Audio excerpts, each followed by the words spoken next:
اللهم صل على محمد وآل محمد.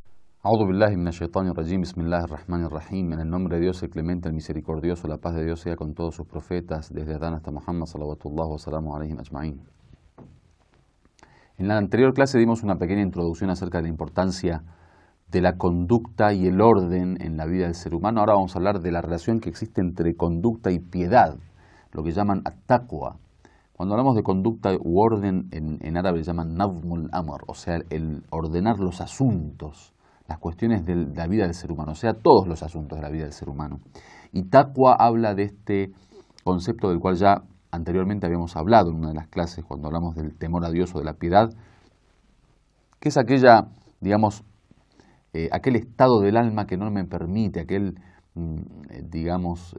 aquella característica que no me permite cometer los pecados y que de alguna manera me ayuda a cumplir con lo obligatorio, justamente porque se basa en el temor a Dios, se basa en el temor a su justicia y a su castigo, obviamente también.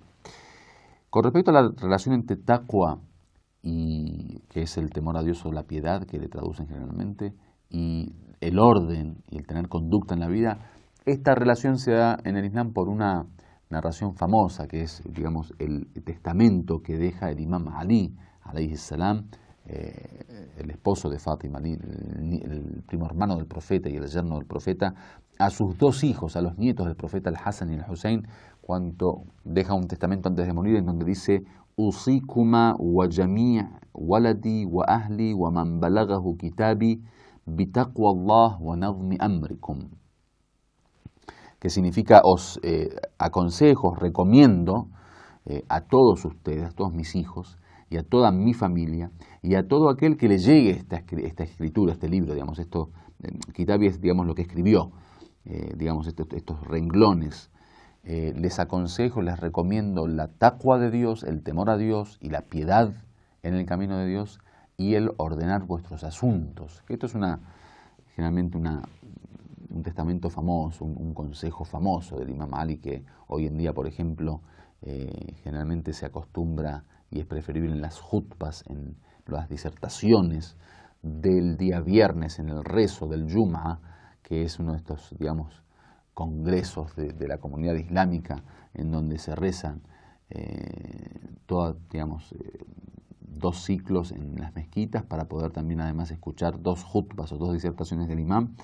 Y ahí se acostumbra mucho, y que es una de las cuestiones, digamos, que es parte de la cultura del jutba del Jum'a, que el imam siempre comienza diciendo: Usikum ibadallah bi taqwallah wa nazmi amrikum, que significa: les recomiendo, oh siervos de Dios, la piedad o el temor a Dios y el orden en sus vidas, en sus asuntos.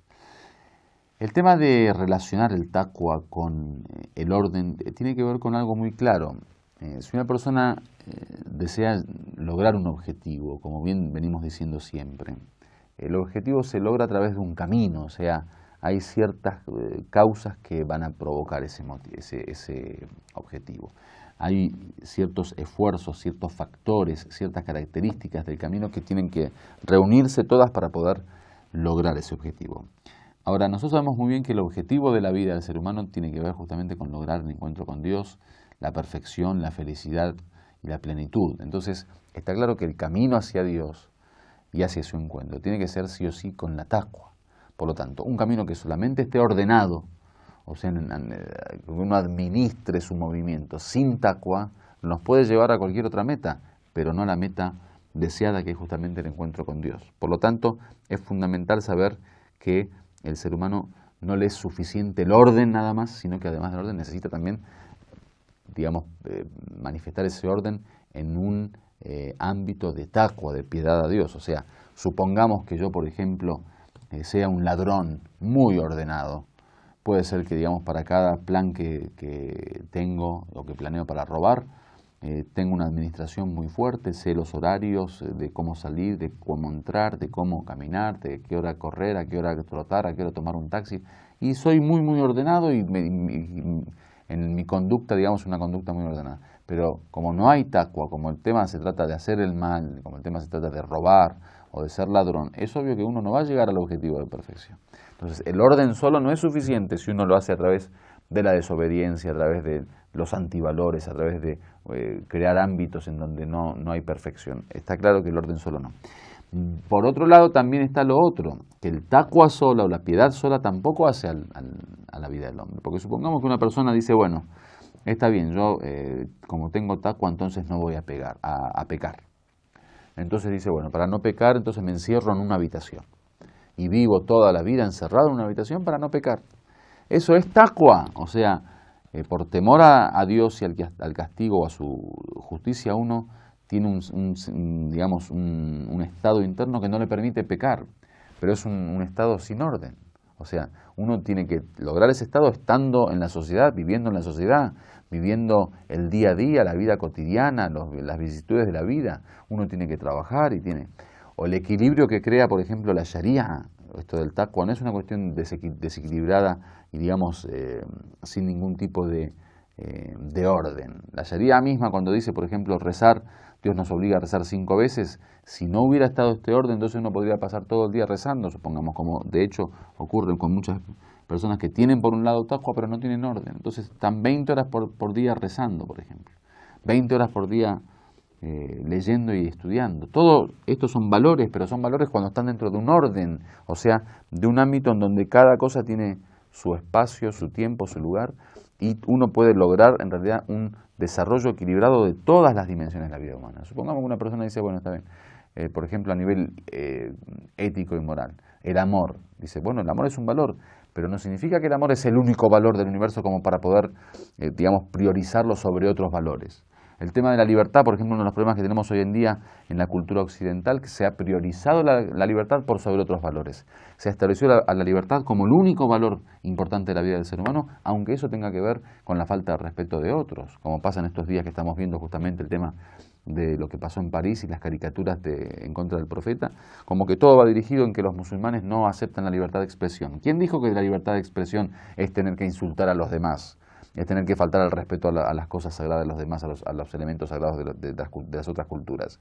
Una cosa es la libertad de expresión, de poder expresar libremente lo que beneficia, lo que es bueno y lo que es un bien. No de poder expresar algo que daña a la otra persona, que daña a la otra corriente. Entonces, el tema del orden y el taqwa es una relación mutua. Tiene que haber orden y taqwa para que se dé el desarrollo y la perfección.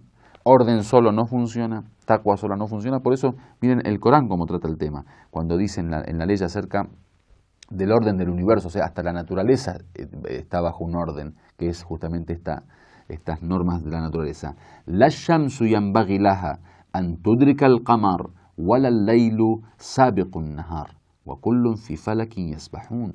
Dice, ni el sol tiene que alcanzar la luna, ni la noche debe estar antes que el día. O sea, primero está el día, después está la noche. وَكُلٌّ فِي فَلَكٍ يَسْبَحُونَ. Es decir, cada uno como que se mueve en su propio eje, en su propia órbita. No es una cuestión sin orden que el sol un día sale por occidente, otro día sale por oriente, otro día por occidente, otro día por oriente, o al revés, un día sale por oriente y se pone en occidente. O sea, no es una cuestión de desorden, no es una cuestión de que cada uno hace lo que quiere. Todas estas normas naturales están establecidas justamente para lograr un orden en la naturaleza y que no sea caótica. Del mismo modo, el Imam Ali, cuando habla del Corán, habla de ese orden ya no a nivel natural, sino a nivel legal. Dice, Alá inna fihi ilmu ma ya'ti. Dice, en el Corán está el conocimiento del futuro. Wal hadithu an al madi. Y se habla y se narra también acerca del pasado. Wa dawa'u da'ikun. Y está la cura o el remedio para vuestras enfermedades. Wa nadm ma bainakum. Y el orden entre ustedes. O sea, por eso el Corán ordena las relaciones interpersonales, ordena la educación, ordena la cultura de una sociedad, ordena. Eso es un poco el rol fundamental del Corán y las narraciones, poner orden en las sociedades. Walhamdulillahi Rabbil Alamin.